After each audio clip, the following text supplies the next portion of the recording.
Ladies and gentlemen, welcome back to a brand new video. Welcome back to the Robbie Basel show. We're back again. It's been like 2 or 3 weeks. I'm apologizing to you all right now for the lack of uploads, but we're back in the dorm, so everything's like somewhat back to normal.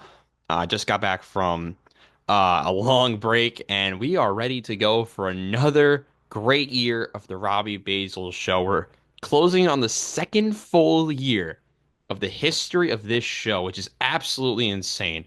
But before we start today, make sure you hit the like button down below, subscribe to our channel on the road to 200 subscribers now because we hit 100 subscribers on New Year's Eve or New Year's Day. I don't even remember at this point.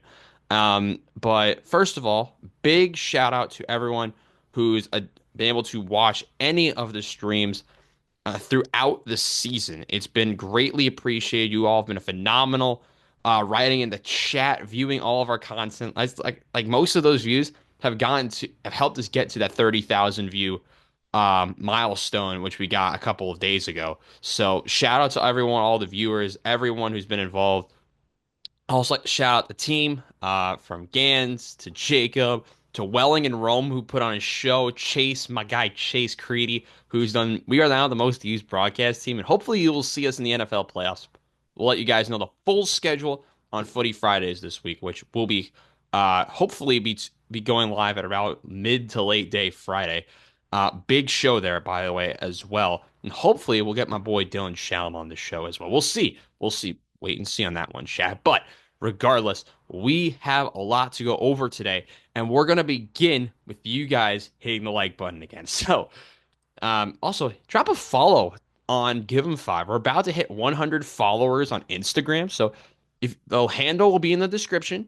If you guys can go check us out on IG, hit the follow button, get us to 100 followers would be greatly appreciated. But follow me as well. I actually will be posting something, and hopefully in a couple of days. So shout out to everyone who's done everything with us so far.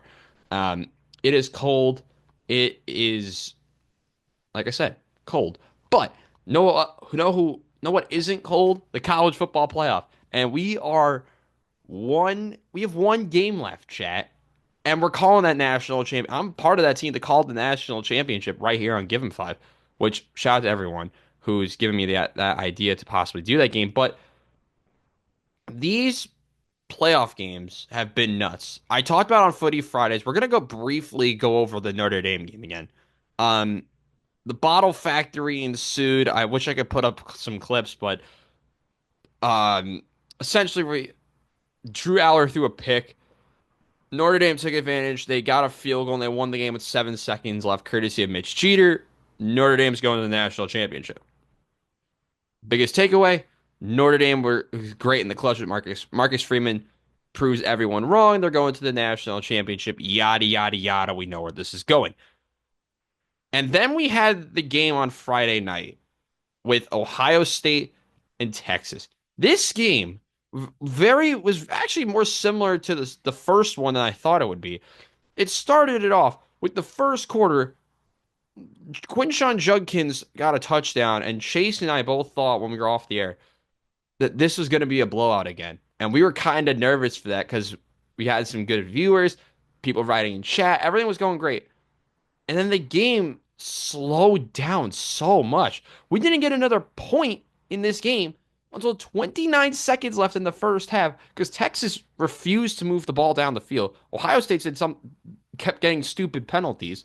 It was 7-0 forever, but then Jaden Blue, 18-yard pass on a wheel route out of the backfield, gets a touchdown from Quinn Ewers, gets the game 7-7. Unfortunately for them, the Longhorns were tied for about 16 seconds because Travion Henderson out of the backfield was really in the flat. 75-yard touchdown, catch and run from Travion Henderson. So all three touchdowns were scored by running backs in the first half. So Ohio State led going into the second half. Jaden Blue scores again. It's 14-14 heading into the fourth. But then another touchdown by a running back. This time it was Quinshawn Judkins again with 7 minutes to go. And then the play everyone knows.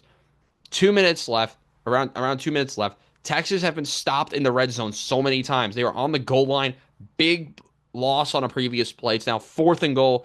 And Jack Sawyer of Ohio State forces the fumble from Quinn Ewers and runs it back for a touchdown, and Ohio State is going to the national championship. The biggest theme from this game is frustration from big time players. What you're probably asking, Robbie, what do you mean by that? Some big time players showed up. Not everyone we were expecting. Jeremiah Smith, one catch for 3 yards. One catch for 3 yards. He basically put up a performance that A.J. Brown did on Sunday, but regardless, Ohio State and, to their credit, the Philadelphia Eagles both won.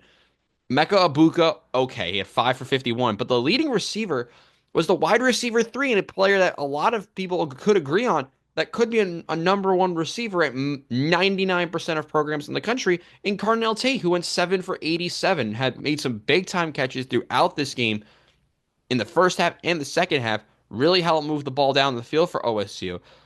Big days, though, were from the running backs. The running backs, all offensive touchdowns involve the running back. Jaden blew out of the backfield twice for Texas. You had Travion Henderson once and Quinshawn Judkins twice. There you go. That's where the points came from. The running backs. And we said it in the open that the running backs were going to be crucial for both of these teams, but we didn't think it'd be these specific running backs because Jaden Blue, who's the running back too, only had 4 carries for 16 yards. The big running back, Quintravion Wisner, was only at 17 for 46. He had two bad back-to-back playoff games. So you knew Texas were going to struggle to run the ball against this OSU defense, but they also struggled to to block up front in the trenches for Quinn Ewers. Quinn Ewers is getting pressured a lot off the edge, up the middle at times, particularly from JT2 and Moilau coming off one edge. Off the other edge, you had Jack Sawyer. Another guy who was causing problems were Sonny Styles and Cody Simon. Everyone was causing problems for Quinn Ewers. And then he threw the pick to who did he throw the pick to? I think the pick was who got the pick? I don't even remember who got the pick. I thought it was Downs, but I don't think it was Downs. Um, but a lot of passes were deflect. Oh yeah, it was Caleb Downs. Caleb Downs got an interception as well in this game. To his credit, and the secondary looked okay. A lot of penalties in the secondary though. Igbenusin, I know got a couple, and a ton of other players got a couple. But the defense for OSU stepped up when they needed to, and the offense, when they weren't getting stupid penalties, were stepping up when they needed to. You had, as mentioned, Travion Henderson and Quinshawn Judkins. Henderson combined for over 100 yards. Quinshawn Judkins combined for about 60. So there's like 170 of your, just rounding it up, 170 of your team's total yards are from those two players. Those are down games really for both of them. Ohio State's still able to come out with a win. Texas weren't able to stop them. Quinn Ewers looked all right. I'm interested to see if he goes to the draft or not, because that's a big question now for a lot of these quarterbacks who were in the semifinals. Who's staying? Who's going? We know Drew Aller is staying at Penn State, which very odd situation there. No news on Will Howard yet. No news, obviously, on Quinn Ewers yet. But what we do know is our national championship is set. It is the lowest seeded national championship ever. Number 7 Notre Dame against number 8 Ohio State. Before we go into the game itself, what did this playoff prove? Because the playoff had to have proved something. And it really did. It proved the first round's useless because of how much those early games benefited the higher seeds. The buys were kind of pointless. But what this really told me was that the seeding and the buys, and this is another thing before we go into the teams itself, the seeding and the buys, they did it wrong. And I'm probably asking, Robbie, how did they do this wrong? The top 4 conference champions should not get buys. They should automatically qualify. Top 5 conference champions should automatically qualify. I don't disagree with that. But when you have, I believe, 2 of the top 5 teams, when you look at it, you have a top 3 caliber team in Ohio State who are the 8th seed and should not have even played Oregon up until the semifinal. or the final. And you have a Notre Dame team who had nothing to lose. They had a ton to prove, but nothing to lose. And they were a 7 seed. They beat up Indiana as they should have. And then they played a Georgia team who Georgia didn't have Carson Beck. Now Carson Beck's not even with Georgia. So I'm not going to discredit either team's runs. I think everyone knows who should win this game. I think we all know who should win this game. However, that ideology doesn't always work. And we've seen that throughout these playoffs. You wouldn't have expected Georgia to lose to Notre Dame. You would not have expected Penn State to. I think a lot of people expected Penn State to go that far, but you wouldn't have expected, for example, Arizona State to put up that much of a fight against Texas. You would not have expected Clemson to almost go out there and beat Texas. You would not have expected Penn State to lose that game on Thursday. You would not have expected for Texas to not move the ball against OSU as bad as they did on Friday. It's a prove yourself type of playoff or prove someone else wrong. Both of these teams have done that.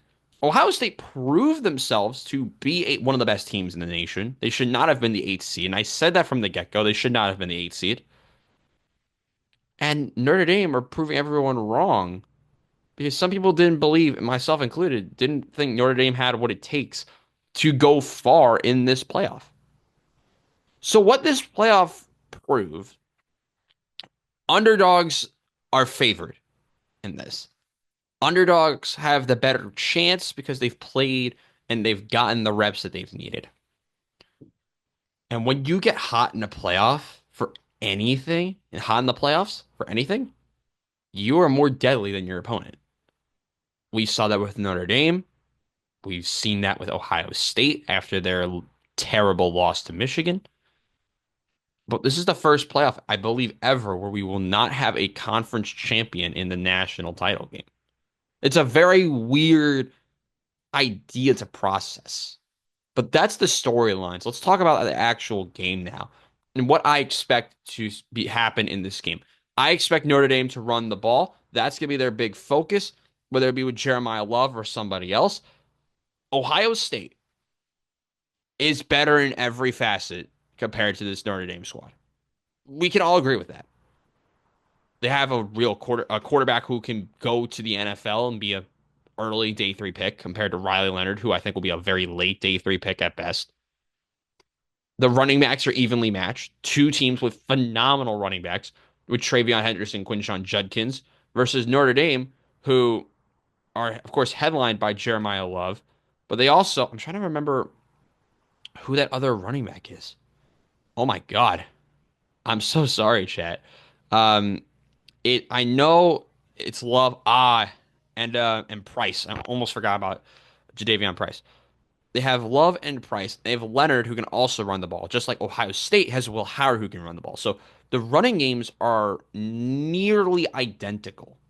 The defensive fronts are nearly identical. We talked about Tua Lau and Jack Sawyer. And on the opposite side, if we look at the numbers for, let's say, a Notre Dame team, defensively, they're rock solid on defense.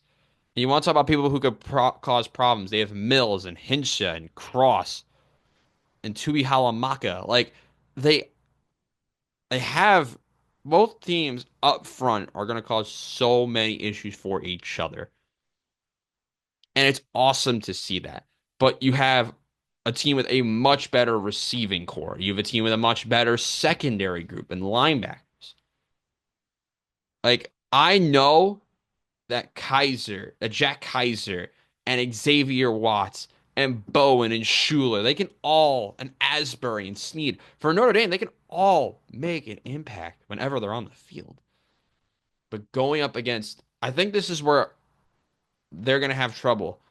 They're going up against the hardest team they've played all season. It's not Texas A&M. It's not Georgia. Because Georgia didn't have their starting quarterback. Will Howard is better than whoever Georgia threw out. He's better than Drew Aller, and he's better than the Texas A&M starting quarterback. He is the best QB they faced all season. That's what you would have expected in a national title game. Ohio State will win this football game, I believe, right now, looking at it early, because their weapons are more dangerous and everyone can go out there and contribute in every asset of the game. Ohio State had to face a really good running back duo in Wisner and Blue, limits them combined to 60 rushing yards. That's great. Riley Leonard will be forced to throw the ball in this game. I don't think he's that comfortable as a thrower, as much as some people would want to say, oh, he's a great thrower. He can do this and that. I don't agree with that. What I do agree with is that Tui Moilau and Sawyer and everyone else and Hamilton and whoever and Simon and whoever else you want to name, Sonny Styles, etc., are going to cause more problems and have to force Notre Dame to adjust, which could open up everything else. I think Ohio State wins this game because they have the more weapons, they have the more quality, but this is going to come up to down to coaching as well. Ryan Day in the regular season struggled in big games, particularly against unranked Michigan. But he has proven time and time again to outcoach Steve Sarkisian, and he outcoached Oregon and Dan Lanning. Now he has to go out there and outcoach Marcus Freeman. And to Marcus Freeman's credit, he outcoached Kirby Smart and he outcoached um, Coach Franklin at Penn State. Granted, one of the plays for Notre Dame shouldn't have counted, and Kirby Smart was right about that. But at the end of the day, Notre Dame got the job done. Ohio State took care of business. You have a team that takes care of their business fast versus a team that have a lot of iffy moments. Ohio State knows how to pounce on opportunities. Notre Dame doesn't get many opportunities. I think Ohio State will cover with whatever it is. If it's 8.5, 9.5, 7.5, whatever it may be.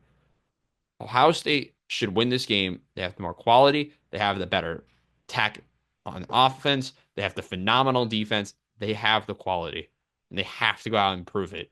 Or else Notre Dame's nothing to lose mentality could come very crucial in this type of a game. It won't be the most exciting game to watch ever, but I still think it should be dominated by the Buckeyes. And you will see a back-to-back Big Ten champion. Big Ten team, rather, host a national championship. That's what I firmly believe will occur. The quality, everything about Ohio State should take over in a game against Notre Dame. To the NFL we go. Let's go. Let's breeze through this playoff bracket. We went 4-2 in the playoffs, which not great. I mean, could be worse. I doubted the Texans. I shouldn't have. The big question for this game was, can CJ Stroud actually go out and move the ball against this Chargers team? And can Justin Herbert, who also had something to prove, go out there and shine? And it was dominated by CJ Stroud from the get-go. You look at the numbers, over 280 passing yards. Justin Herbert struggled. He threw 4 interceptions, and that's what becomes crucial, the 4 interceptions. Herbert struggles. Stroud takes advantage. Mixon runs for over 100 yards, and the Texans go out and win. Nico Collins, shout out to him. He had over 120 receiving yards. Give him his flowers. But the Texans team that struggled to move the ball goes 430 total yards against this Chargers defense. And the Chargers only got 260 against the Texans defense that also had something to prove. So the Texans, who took care of business, won by 20. Also, shout out to SpongeBob and Patrick from, you know what show I'm talking about. For Patrick making that joke about firmly grasping the ball. I have to mention this. Someone had a fumble. I don't remember who it was with. Can we? I can't play the clip, obviously, because we get demonetized.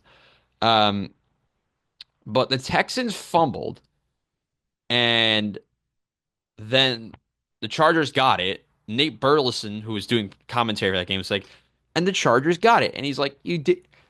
He didn't firmly grasp it. And I think that's hilarious. So shout out to that, because why the hell not? Um, But the Texans took care of business and they moved on. They'll be facing the Kansas City Chiefs on Saturday. Should be fun. Also, we had the Ravens, who I said were going to beat the Steelers. This was the first correct pick for me of the week. The Ravens controlled this game about 85% of this game. They went 21 up on the Steelers. Van Jefferson caught a touchdown. Derrick Henry responds to make it 28-7. Um, George Pickens scored again. The fourth quarter was terrible. Um, but the Ravens killed it off, and the Ravens go out and win another playoff game. The big struggle for the Steelers continues to be the running game. The leading rusher for the Pittsburgh Steelers had 17 rushing yards. The leading rusher for the Ravens had 186 rushing yards. You see a difference there, chat? That's a major, major difference. The Ravens controlled every asset of this game from top to bottom. Even in those moments where it got a little bit iffy for the Ravens, 21-7, they found a way to quickly respond. It was courtesy of Derrick Henry, who had multiple touchdowns in this game. He had two rushing touchdowns. Lamar Jackson only threw for 175, but did a job, got two touchdowns, moved on. And the Ravens, also courtesy of Lamar Jackson, having 81 rushing yards, they put on a show in the ground game. 280 plus total rushing yards. That's insane. You don't see that every day, by the way. And they advance. They'll be playing Josh Allen and the Buffalo Bills. Back to the Ravens real quick. What's going to be the big key for the Ravens? It's going to have to be more Lamar Jackson throwing the ball. The Bills have been able to stop the run against so many teams, but the Bills looked iffy on defense for one drive. And it was Troy Franklin, early touchdown, and people got that false sense of optimism about the Broncos. Unfortunately for the Broncos, they could not ride their way to the second round because Josh Allen went out and killed them off. 270 rushing yards, damn. 270 passing yards, leading to 471 total yards, led the way for the Bills to take care of the Broncos 31-7, including 31 unanswered points. Touchdowns from Cook, Ty Johnson, and Curtis Samuel leading the way as the Bills take care of the Broncos. I'll keep this one simple. Bo Nix had that one shining moment and then struggled the rest of the game. They didn't move the ball well. Only 224 rushing yards. That's the least by a team, I believe, in the first round of the playoffs this year. The Bills dominated time and possession. The big key here for the future is that the Broncos have a lot of hope for the future. They need to get more weapons for Bo Nix. And the big thing for Bo Nix was that he didn't turn the ball over at all, which got to give him his credit for that. But when you have half the first downs of Buffalo and pretty much half the yards, yeah, you're gonna struggle. But the Bills did a job. The Bills did the Bills, and but the weird part was that the leading receiver for the Bills was Curtis Samuel, which is a little bit odd compared to Cortland Sutton. So the Bills, they get to go play the Ravens, and we'll preview that divisional contest in just a moment. Sorry, chat. Then we had the Packers and the Eagles, and this game was over on the fifth play. Um, or like on like one of the first plays. Packers fumble a kickoff. Eagles take advantage, courtesy of Jahan Dotson. End of the first, Eagles go up by 10. End of the first half, rather, they go up by 10. Nothing really happens the rest of the game. The Packers make it close, but the Eagles find a way to respond and kill off the game. Saquon Barkley over 100 rushing yards again as the Philadelphia Eagles win this game 22-10. The key difference was the Eagles' defense, forcing three interceptions on Jordan Love. And listen, this game got close, but the Eagles, who struggled on offense in their own right, they only had 290 yards compared to the 302 of Green Bay. They had zero turnovers. The Packers had four. So, this game was even. And if the turnovers don't happen, the Packers, I think, win this game. Yes. But The Eagles were able to force those turnovers and give themselves opportunities to score. First series, I believe for the Packers, lasted 2 seconds. Yeah, on the opening play of the game, Nixon fumbles. It's recovered by the Eagles, and the Eagles score a touchdown courtesy of Jahan Dotson. That's how the game started. And then nothing happens. A lot of punts, an inner field goal, an interception, and the game gets close, but the Eagles get the job done. That's the big thing with them all season. They have these close games, but they don't panic in those close games. They get the job done. Now, Jalen Hurts was not good. He was not as good the Jalen Hurts that we thought we would see. He only had 130 passing yards. But when you have Saquon Barkley and a guy like him on offense, it kind of helps when you have only 131 passing yards. At the end of the day, the Eagles got their win, but they have to be better. They have to be much better because they're facing a team in the next round that went out and beat the hotshot Minnesota Vikings and the LA Rams, who took care of business on Monday Night Football, winning this game 27-9. Kyron Williams was one of the stars of the show. Matt Stafford only threw for 209 yards, which is kind of odd. He went up against Sam Darnold and the Vikings. Darnold was okay, made too many errant throws at times. Went back to Jets Sam Darnold with like the completion percentages and everything. And it was 27-3. Sam Darnold threw a touchdown mid late way through the third, but then nothing happened afterwards. And the game ends 27-9 as the Rams advance to the NFC divisional round to face off with the Eagles. Big thing from the Rams, their defense looked great. 9 sacks against the Minnesota Vikings. I believe that's one of their highest sack totals for the entire season for in a game this season. That's fantastic. 9 sacks. They'll go up against a great offensive line in the Philadelphia Eagles next week. Should be a battle in the trenches. Two great running backs with Kyron Williams and Saquon Barkley. More about that game in a moment. Back to these guys. They struggle a little bit in the passing game against Minnesota. I don't think they can afford to look that bad against the Eagles because the Eagles just forced 4 turnovers on Jordan Love and company. But TJ Hockenson got that late touchdown. Sam Darnold, who might have lost a little bit of credibility from this game, falling oh, falling out of the depths of time after struggling in back-to-back games to end the season, now has to think about what his future will be like next season and beyond because he's a free agent again after his 1 year deal with the Vikings. It will be interesting. I think he does get a deal pretty early in free agency, but I just don't know who would offer for him. I don't. There could be other teams that would want Sam Darnold. I just don't know right now who one of those teams would be. Minnesota has a lot of questions that need to be answered. They need to be answered soon, but they're trending in a better direction than I thought they would be at the beginning of the year. I thought they won only like 5 or 6 games with Sam Darnold at quarterback, and they went on 114. So got to give them their flowers. They had a great regular season, but they collapsed in the playoffs, losing to the Rams. Another team that collapsed was Tampa Bay. They played Washington on Sunday night, and it was Washington off a doink field goal from Zane Gonzalez to send them to the NFC divisional round. They'll be taking on the Lions on Saturday night. Should be a very enjoyable game. Jaden Daniels came up clutch when they needed him to. He's had a great season. They struggled to run the ball, but like I said, Jaden Daniels stepping up when they needed him most, forcing their way to 350 total yards. They dominated time of possession. They dominated almost every facet of this game from top to bottom.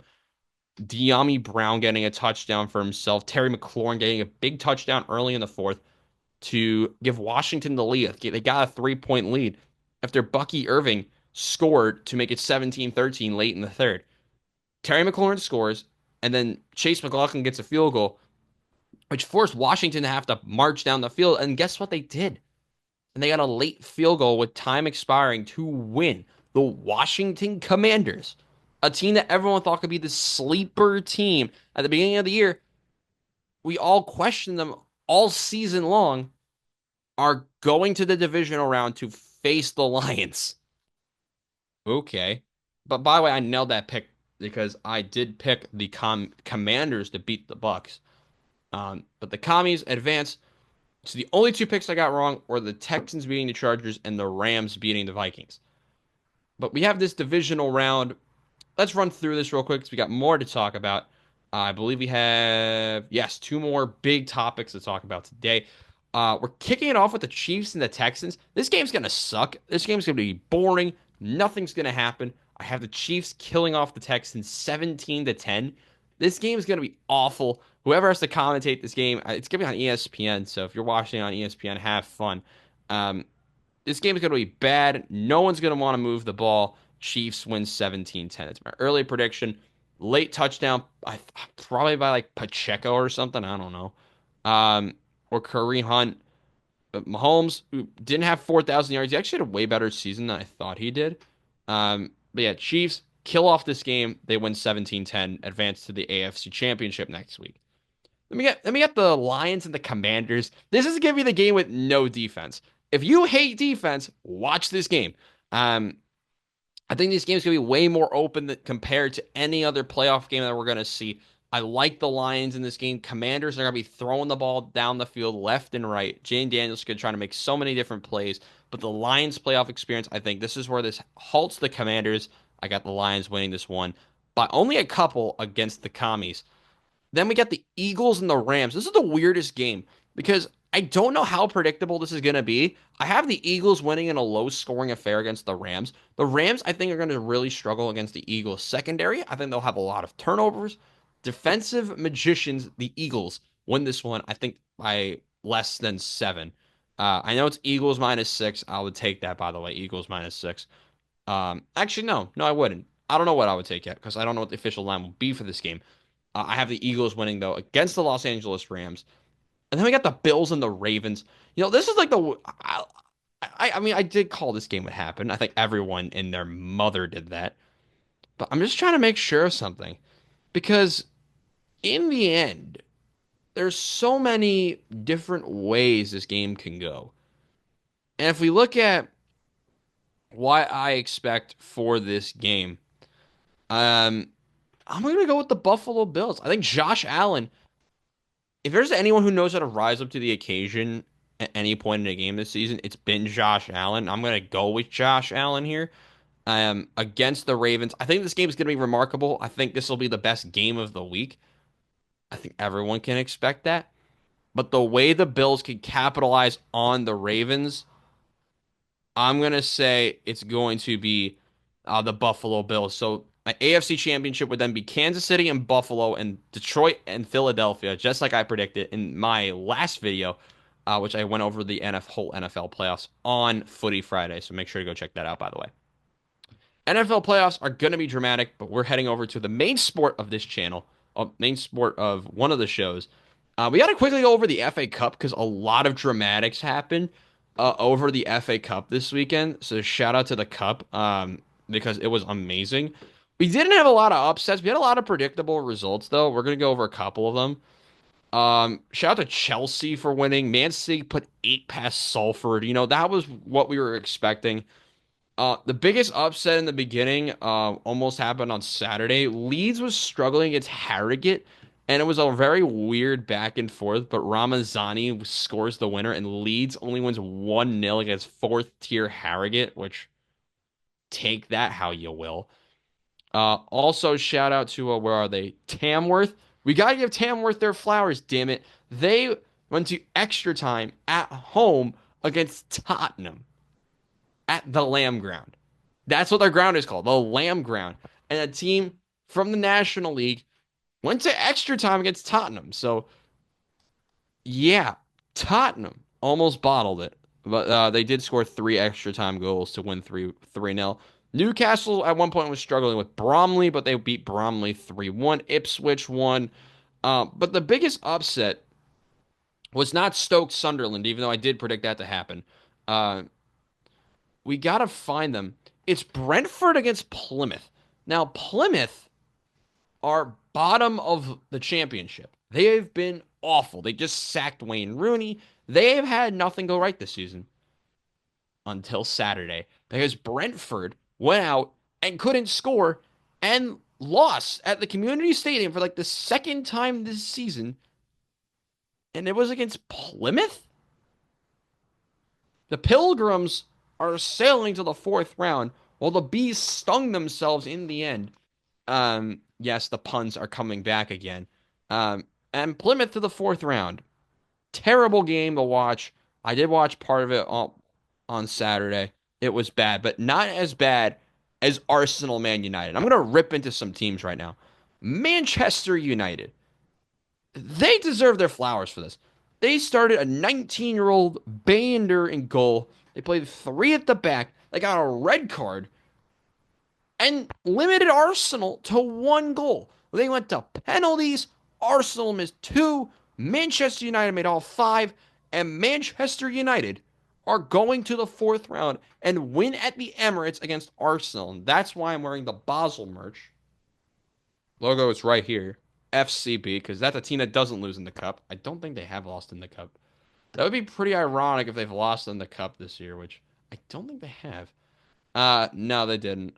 Um, they did win on penalties in the last round against Sion. They play a, I don't even know who this is. Courage. Oh, they're in the second division. Cool. They play a second division team in the quarterfinals. That's the type of draw Arsenal should have gotten in the first in this round, but no. Back-to-back years with a tough draw in the third round of the FA Cup, and they get eliminated early after losing to Newcastle on Wednesday. So a very rough week for Arsenal. But this is where like I question everything. You have that lineup on the field. I know they're dreaded with injuries, but you only put one past Manchester United's 19-year-old goalkeeper when they were down a man. That makes you question Arsenal even more. We know the rumors and like everyone trying to say, oh, Arteta's gonna get fired. I think that's actually now a small possibility. I don't think it will happen, obviously. He's second in the third in the Prem, whatever the hell we are now. But that lineup was better than the almost pretty much player for player better than whatever Man United threw out on the field. And they struggled to create chances and score. Like that's a big issue for Arsenal now. Like we know the rumors now that they're trying to get Zubamendi, who rejected Liverpool and might come to us, which fair play. Um, but they have so many talented players in the attack. Arsenal don't have an attacker that's competent right now because Saka's out. Havertz looks terrible. Gabi Jesus is out for a year because he just tore his ACL, which RIP Gabi Jesus. Hope he gets better. Hopefully see him on the pitch sooner rather than later. Um, but Arsenal's attack looked terrible, and Manchester United were able to capitalize on Arsenal struggling, and there you go. Arsenal are on the cusp of losing in the Carabao Cup and are out of the FA Cup already. Incredible. The big draws, Chelsea drew Brighton, which kind of sucked for Brighton. Aston Villa is playing Tottenham, and of course, Manchester City is not playing a real team again. Why can't we have their luck? I think they got Preston or Charlton or something. I don't even know. Clubs that we need to give a shout out to for being in the next round. Of course, we have Plymouth. And that's about it. Wickham. And of course, Exeter City, who are about to get lost, of course, in the Nottingham Forest. And because Chris will be chopping down trees like he's chopping down teams' defenses. The joke lives on, damn it. Um, but yeah, let's go over. We're gonna go more in depth in the cup later this week.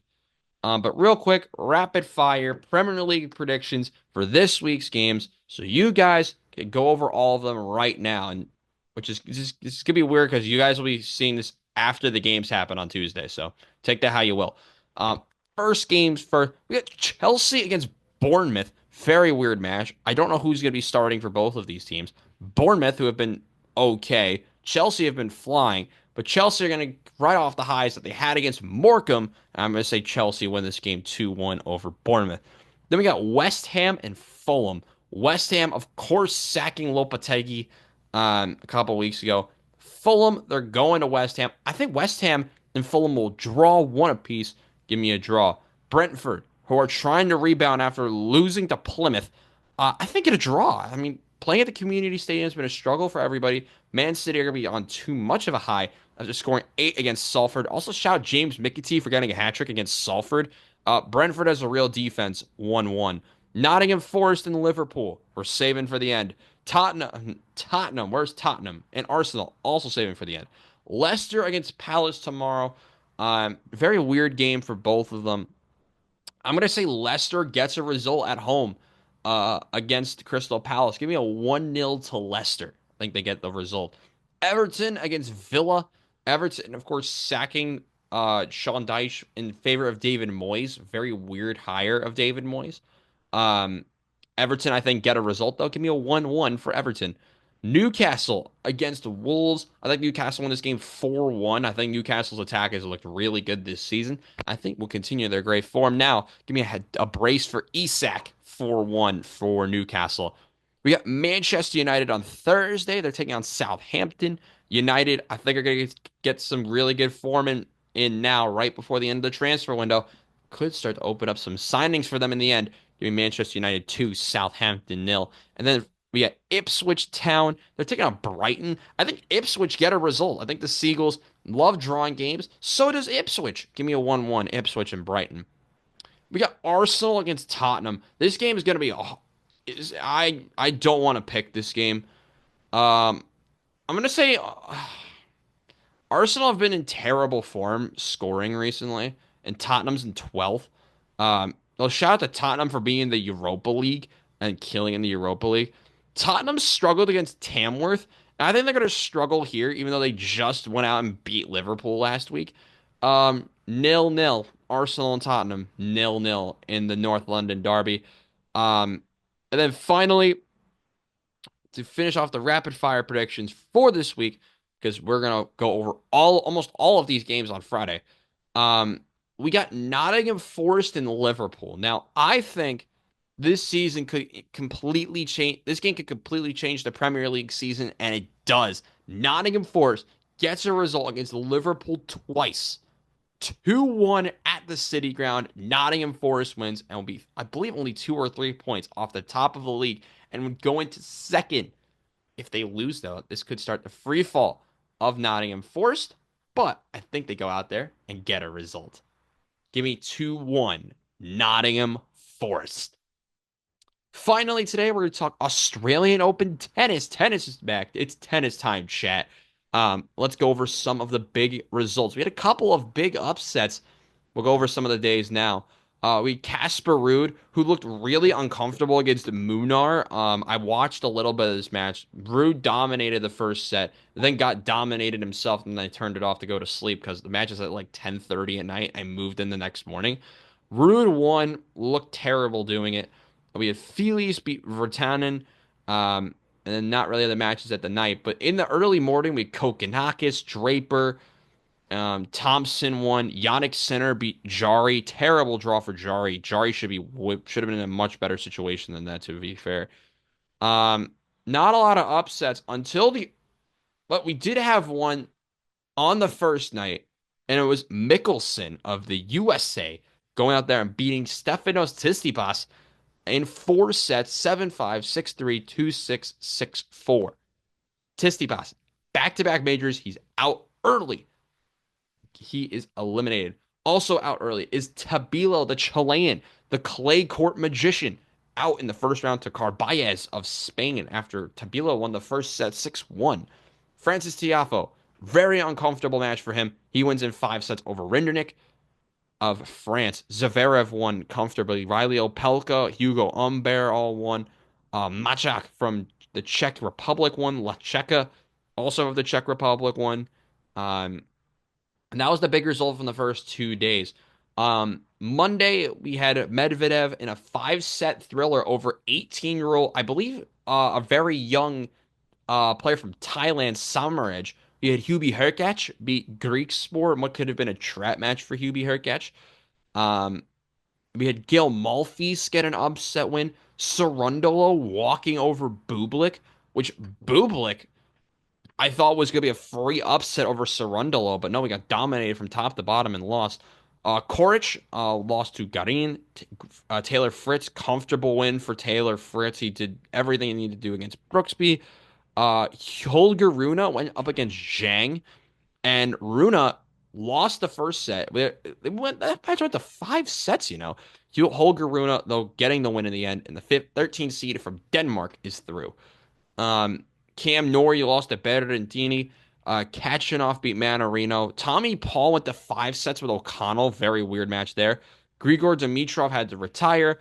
My boy Nick Kyrgios is back briefly, lost in straights over Fiornelli.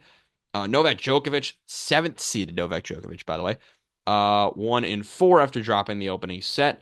Davidovich Fokina and Alcaraz through Agu Aliasime looked great, other than his third set blunder against Struve. He won and moves on. Seb Korda is through. Seb Baez is out. So there you go. That's how you put it. Um, but that wasn't the weirdest result of last night. Andrei Rublev lost to an 18-year-old from Brazil, which take that how you will. That was early this morning. Andrei Rublev on Margaret Court lost in straights to an 18-year-old, I believe, from Brazil, Fonseca. Shout out to this guy, João Fonseca, faces Sonogo next. Um, Born on August 21st, 2006, the man from the youngster from Rio gets a big win over Andrei Rublev. Demonor is fine. Shapovalov against Batista Agut. Very interesting match. Went to the fourth set. Long tiebreaker in the fourth set. 10-8 to Shapovalov. He's through. Sonego beat Rarenka. Shelton and Musetti, both winners. But now it's time for the second round, and let's go over your second round contest for tonight, all later this evening because it's in Australia. Um, Real quick, let's go to the full on bracket so we can go out there and preview what to watch for in the results page here on the fourth day of the Australian Open in the men's side. Yannick Sinner face wildcard School Kate. That should be weird. Interesting matches to watch out for in the top part of the draw. Berrettini is facing Holger Rune. That could be a trap match for Holger Rune. Berrettini, very aggressive player. Should be interesting to see how he goes up against Rune. Demon or Fritz are both going up against qualifiers. They both should be through. Carreno Busta is going up against the big serving Ben Shelton. I think he should win. Trap match for Musetti. He's facing Shapovalov, the experienced Denis Shapovalov. So should be interesting to see how they go up against each other. I think Musetti still wins. Tiafoe's facing Mortazan. I think Tiafoe should win. Novak and Medvedev both should be through. Riley Opelka could upset Machak. I think Machak from Czechia wins.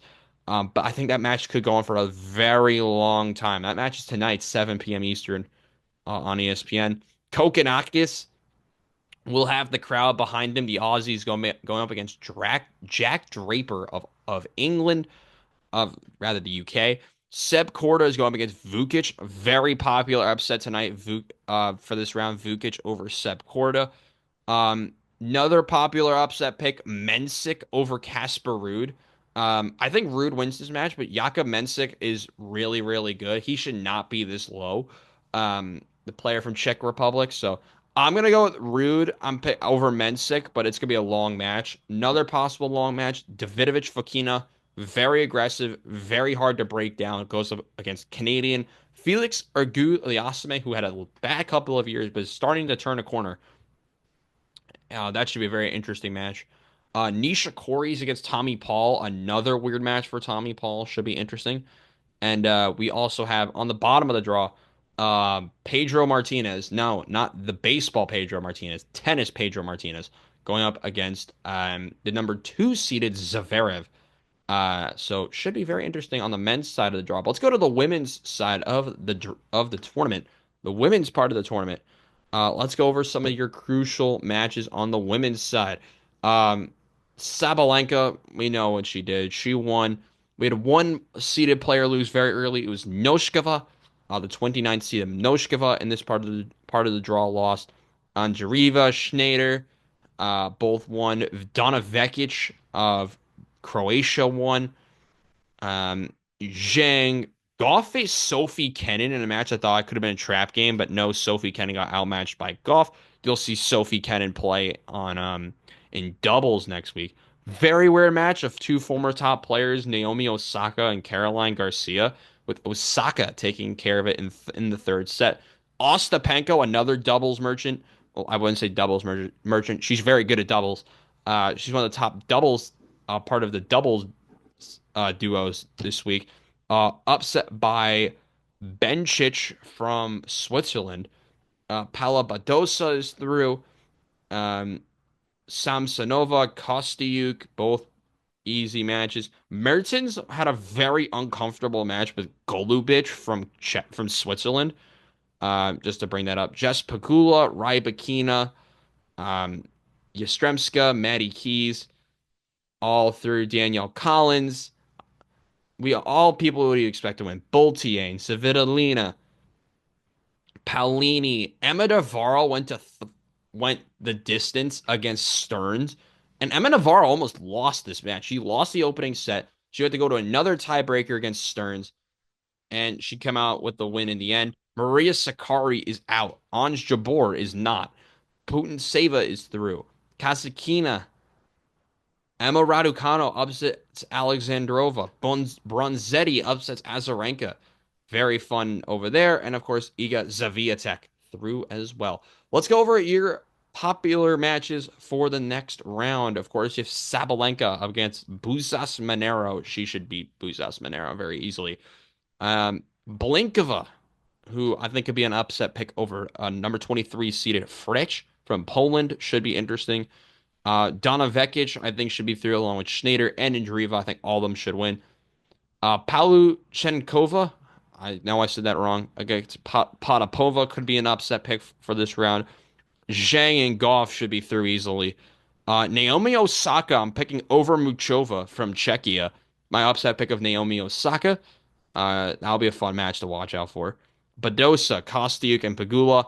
I think all should be through, though. Pagula is going up against the resilient Elise Mertens, so that could be an interesting matchup to watch out for. Rybakina, Keys, and Yastremska, I think all go through. Same with Danielle Collins and Haddad Maya. Boltier and Svitolina, I think both could be in interesting situations, but I think they both win. That could set up Paolini against Svitolina in the third round, which could be a very popular upset pick for Svitolina. Navarro against possibly Ons Jabeur in the third round seems really, really fun. I believe they'd be playing each other. Yeah, they would play each other, which I would take Ons Jabeur in a heartbeat. Putin Seva against Kazatkina, possibly in the third round, would be fun. And Emma Raducanu, shout out to her, former U.S. Open champion. I think she goes out and beats Anisimova to likely set her up with a matchup against Iga Swiatek. Tennis is flying. College football playoff is almost done, and the NFL playoffs are just getting started. Everything to watch out for. Now, so much to go over the next couple of weeks. But unfortunately, that's where today's show ends. As that will be the end of today's Robbie Basel show return. Thank you guys so much for watching. Make sure to like and subscribe to the channel. And make sure to drop Give 'em 5 Media a follow. Almost up to 100 followers on Instagram. Handle in the description. For now, I'm Robbie Basel saying so long. I'll see you guys next time. Goodbye, everyone.